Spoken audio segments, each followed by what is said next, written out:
Benedict leaves behind a conflicted legacy on clerical sexual abuse. Before he led the Roman Catholic Church as Benedict XVI, and before he loomed over the Church as a powerhouse cardinal and the Vatican's chief doctrinal watchdog, Joseph Ratzinger, Archbishop of Munich, attended a 1980 meeting about a priest in northwestern Germany accused of abusing children. What exactly transpired during the meeting is unclear, but afterward, the priest was transferred, and over the next dozen years moved around Bavaria to different parishes before he ended up in the tiny village of Garching in der Alz, where he sexually abused Andreas Peer, then 12. "It feels so heavy," Mr. Peer said on Tuesday, puffing cigarettes outside the house where he was molested, just a few steps from the white steeple of the village church. He said his abuse had led him down a road marred by drugs and prison, while Archbishop Ratzinger had risen up the ranks of the church. Speaking of the retired Pope Benedict XVI, who died on Saturday, he added, "To think of the power that one person could have over your life." A report last year commissioned by the Catholic Church in Munich accused Benedict of mishandling cases of sexual abuse by priests. Benedict apologized for any grievous faults but denied any wrongdoing. The scourge of child sexual abuse in the church haunted Benedict, from the beginning of his rise through the hierarchy to his last year as a frail, retired pope, when the Munich investigators added a final complication to a deeply conflicted legacy. To supporters, he is the leader who first met with victims and more than anyone before him forced the church to finally face its demons, change its laws and get rid of hundreds of abusive priests. He raised the age of consent and included vulnerable adults in laws that protected minors. He allowed the statutes of limitations on sexual abuse to be waived. To critics, he protected the institution over the victims in its flock, failed to hold even a single bishop accountable for shielding abusers, and did not back up his words with action. He preferred to keep discipline in-house, never requiring cases to be reported to the civil authorities.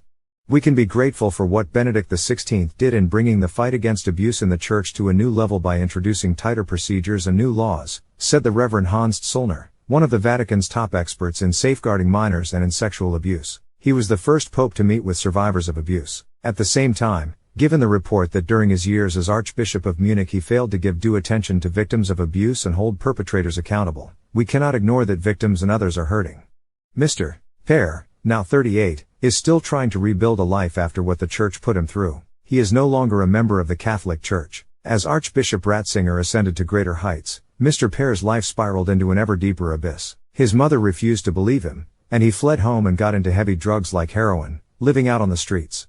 "After it happened, I started having nightmares," he said. "That's what made me start doing drugs. I wanted to stop dreaming, to stop feeling guilty and disgusting. I just didn't want to feel anything anymore."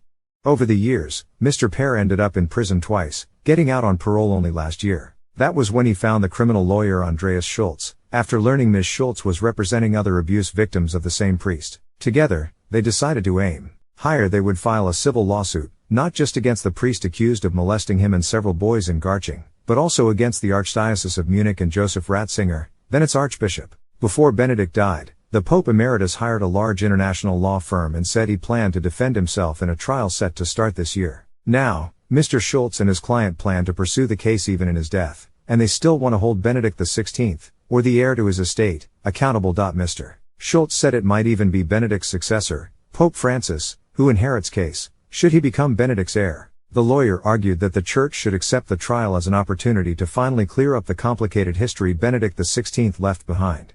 "His theological achievements are one side of his legacy," Mr. Schultz said. "But there are shadows that hang over him, and those shadows can only be removed now if the right thing is done and accountability is accepted. That is something only Pope Francis can do now, and that is what our trial is trying to push toward. People want transparency, they want acceptance of accountability, they want compensation."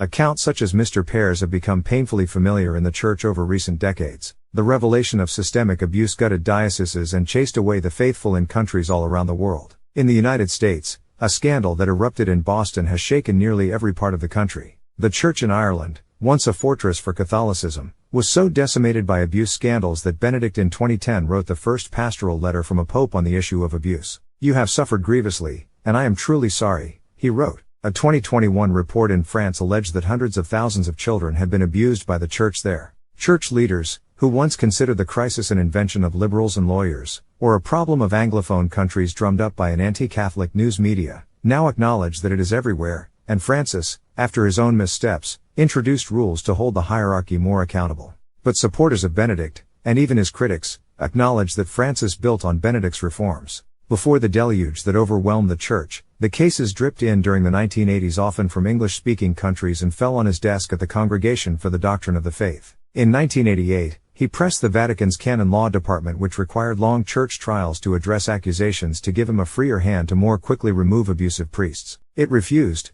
arguing that such a move would deprive priests of due process, and as a result, bishops sought to cure them with prayer and therapy, or simply relocated abusers to other parishes, where they preyed on more children. But Cardinal Ratzinger's office also failed to act in egregious cases. In the 1990s, it halted a secret trial of an American priest who had molested as many as 200 deaf boys and wrote to the cardinal insisting the priest had already repented. He was never defrocked. In 2001, Cardinal Ratzinger persuaded Pope John Paul II to let him try to get the problem under control. He drafted a church law that required bishops to forward all credible allegations of abuse to the Vatican, where his office was made responsible for the cases. He backed up American bishops who sought to adopt a zero-tolerance policy that expelled priests who engaged in a single episode of sexual abuse.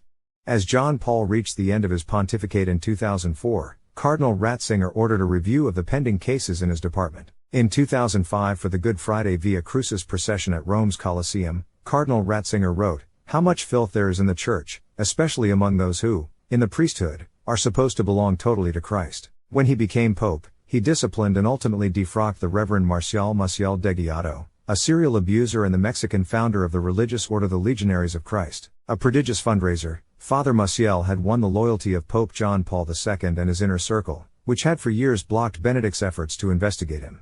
"The issue is very mixed and complex," said Marie Collins, an Irish survivor of abuse who resigned in frustration in 2017 from a Vatican commission on protecting minors created by Francis. She said that Benedict's reading of so many cases as head of the doctrinal congregation made him grasp the enormity of the problem when he became pope, and that he brought in new procedures against sexual abuse. Ms. Collins said that it was unfair to make too much of the mistakes he made in handling cases during his own personal ministry, when he was a bishop in Germany, but that Benedict, as pope, didn't do enough in-depth work on the issue or pursue it to the fullest.